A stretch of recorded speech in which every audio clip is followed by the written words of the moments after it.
Hello வணக்கம்மா. ரொம்ப சாரிம்மா, தைரியமா இருங்க.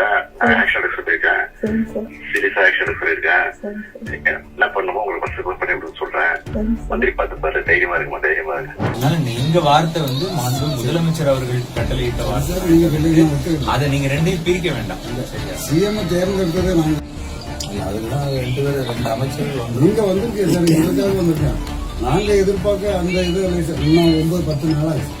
ஒரு சின்ன இரங்கல் செய்தி ஒன்றும் அனுப்புறதுல என்ன சார் இது? இந்த நேரடியாக அவங்க வர வேண்டாம். இதே போல ஒரு மீடியாவில் ஒரு இரங்கல் செய்தி விட்டு அந்த பிள்ளைக்கு ஒரு வேலைக்கு கொண்டு. விஜய் சார், போன ஆட்சியில் அஜித்குமார் மரணம் நடந்தப்போ அவரோட குடும்பத்துக்கு ஃபோன் பண்ணி நடந்த தப்புக்கெல்லாம் தானே பொறுப்பேற்று மன்னிப்பு கேட்ட மு.க. ஸ்டாலின் அவர்களை அன்னைக்கு கிண்டல் பண்ணீங்களே, இன்னைக்கு உங்கள் ஆட்சியில் நடந்த லாக்அப் மரணத்துக்கு இரங்கல் செய்தி தெரிவிக்க கூட நேரம் இல்லையான்னு இறந்தவங்க குடும்பத்திலேருந்து கேள்வி கேட்குறாங்க. இதுக்கு என்ன பதில் சொல்ல போகிறீங்க?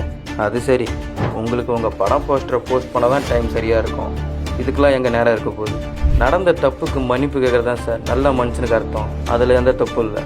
ஆனால் உங்கள் தப்பை மறைக்கிறதுக்கு அடுத்தவங்க மேலே பழி போடுறீங்க பார்த்தீங்களா, அதுதான் சார் ரொம்ப பெரிய தப்பு.